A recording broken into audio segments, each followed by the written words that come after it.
If you have a crawl space, it should look like this. Here's everything that we did to make this crawl space from a wet, standing water, mildew, mold, nasty, nasty place to a place I could probably eat my dinner. Granted, there's a little bit of stuff here I probably wouldn't want to eat. So we started off by removing all the old bat insulation that was actually in between the floor and the crawl space.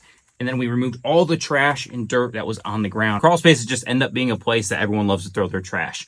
The next thing we did was dug a perimeter drain or French drain all the way around the inside perimeter as close as we could get to the footer of the crawl space. We ran it to the sump pump, which is actually dug into the ground with a gravel basin around it and a fabric sediment screen around that.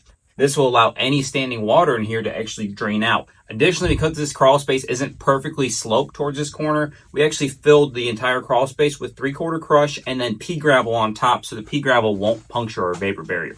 So the next thing we did after that was install this 2-inch foam board insulation. The reason I like this as opposed to putting bat insulation here allows us to condition the envelope of the crawl space. You can see right here, there's an old crawl space vent we actually sealed up, spray foamed. And then on the rim joist or the perimeter joist here, alternatively, you could use a spray foam here and spray foam the walls. This is just a heck of a lot cheaper if you don't mind the labor, which unfortunately, we like the labor side, it seems. After the installation, we put a 6mm vapor barrier down and doubled it up in the high traffic areas. So now we got the entire envelope of the crawl space sealed. We can actually condition it. So right here, we have a crawl space dehumidifier that we just have set to, right now, it's set to 50%.